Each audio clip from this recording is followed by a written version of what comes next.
Gubera. Dan nafsisera. በኢየሱስ ስም አሜን። ነጋት ወርገም አሜን። ነጋም ብቅሻ ገሌዳ አሜን። ሃሌሉያ። ኤውት ነጋ ብቅሻ አያታን ረገፈዳ namni waaqayyo kun mandaricha keessa gaafa deemu nagaa gaafannaan nagaa nagaadoo biyyi keenya bishaan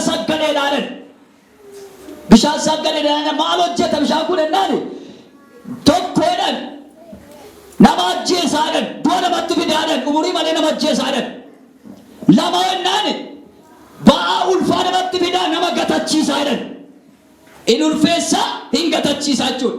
kanarraa kanaaf mucaan garaa keessa gadameessa gaditti gaafa argamu bishaanichi gaafa itti dhugamu bu'ee ba'aa yookiin tamjaajja'ee adoodee sammuu dhabeetu ba'aa jechuudha.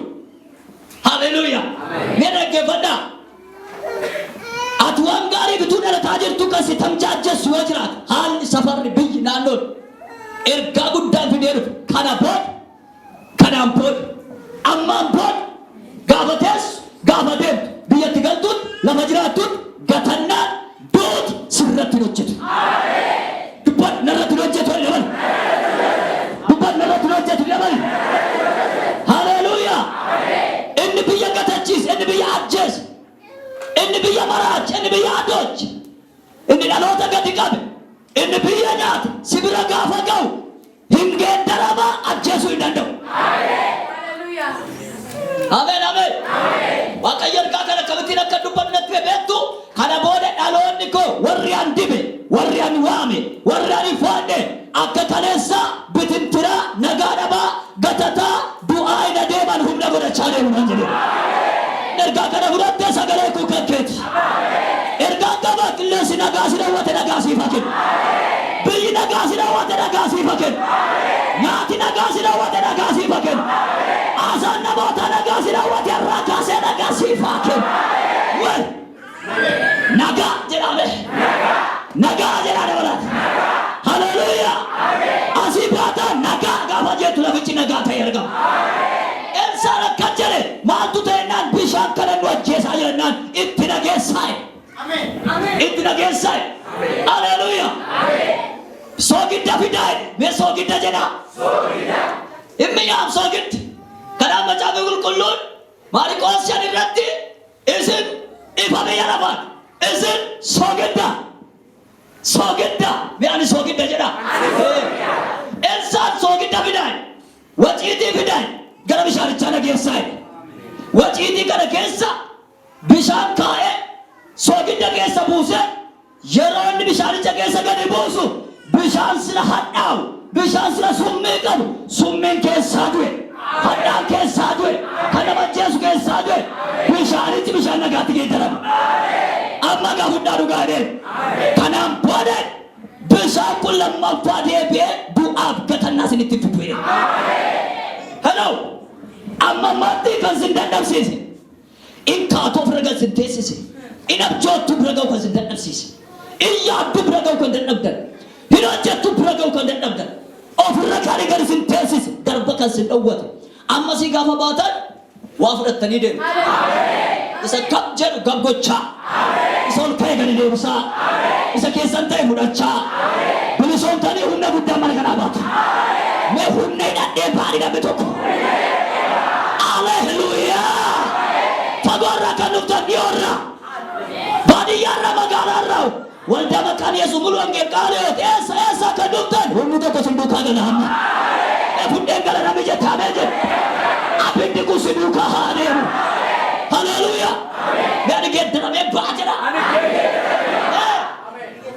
Yesuus gooftaadha. Bela fadhiitti annan geeddarama barana jedha.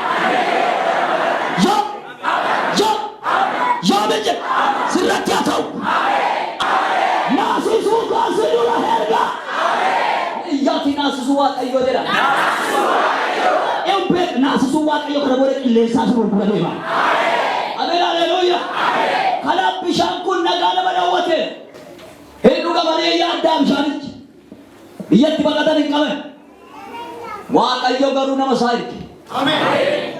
Nama waaqayyo erge yoo kabajaan fudhattan yoo simattan dhimma keessattuu geeddarama. Bara kanallee baay'ee wal simachuu hin jiru waluma salphisuu malee waluma walitti jechuudha qaama isaa bakkee kana keessa waliin fuudhanii dukku balee walitti jechuu malee simachuu hin jiru. Numtu wal baaraa irraa baaramaa jira.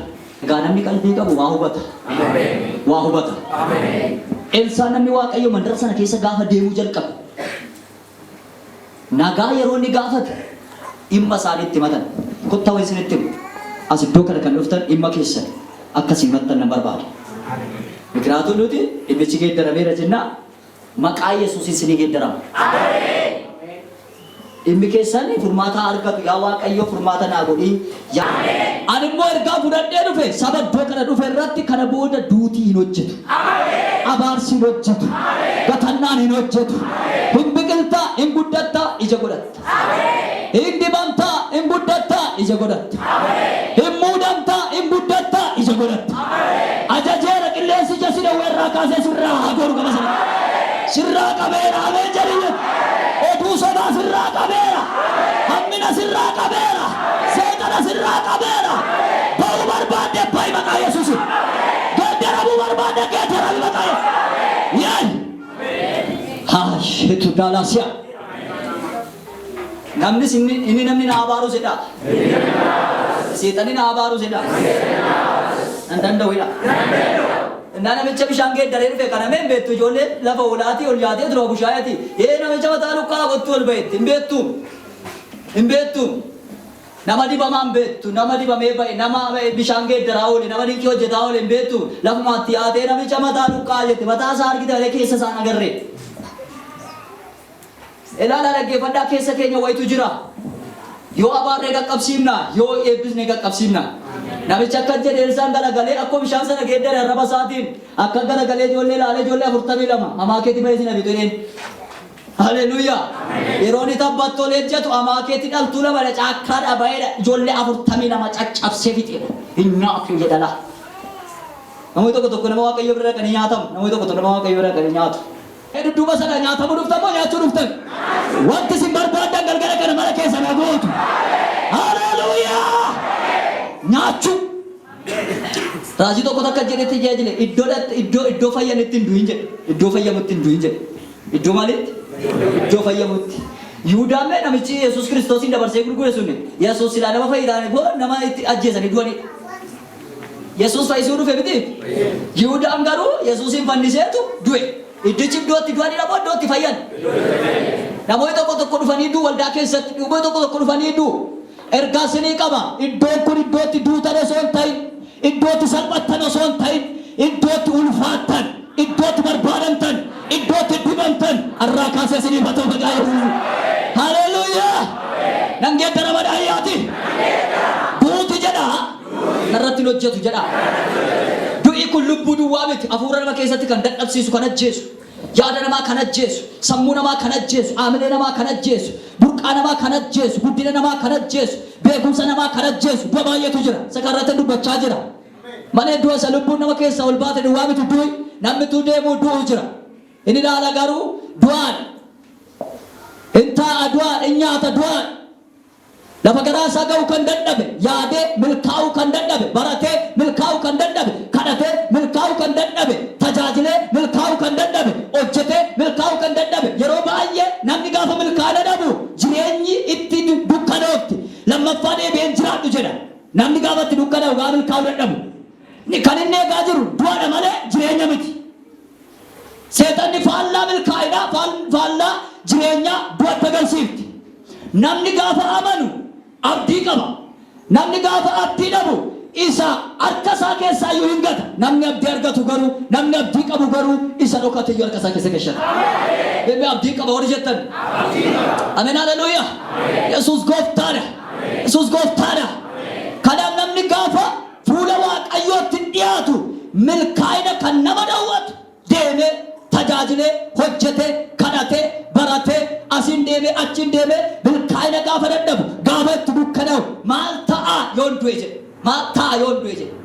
Karaan gaafa harkatti cufamu asiin gaafa deemu asiin gaafa socho'u ani erga jijjiirama finnee maal ta'a yoon du'e sakkasiitiin irratti dubbachuu barbaada. Maal ta'a yoo jiraatten siin jedhe immoo. Harkee fuudheen jiraadha jedhe gaa. Ameen haleluuyaa.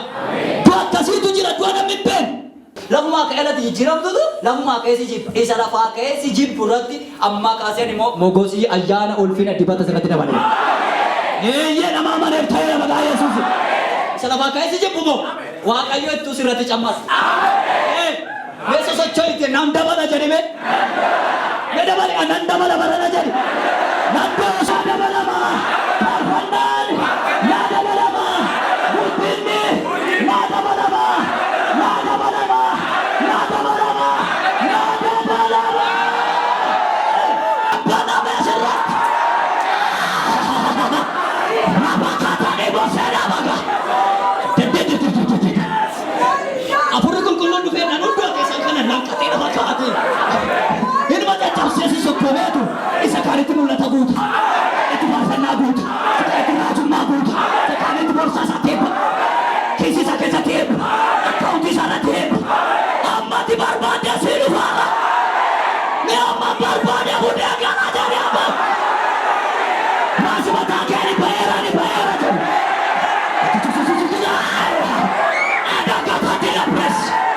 Vai. Eu furate gala babarban. Eu furate gala. Dibera rabake. Dibera jarkika.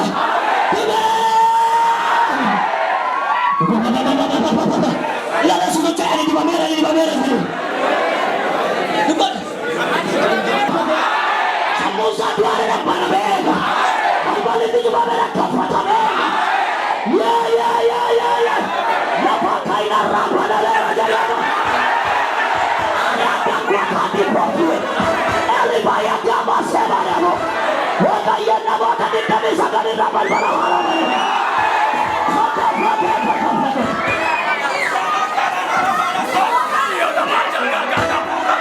Fataki mama mande, jangan bayar tu mana marah. Bukan bayar tu mana mah. Abang sila nak belajar tu jadi. Nak belajar ni. Belajar. Iga ke keessa Yesuus dhiiga isaa gashee.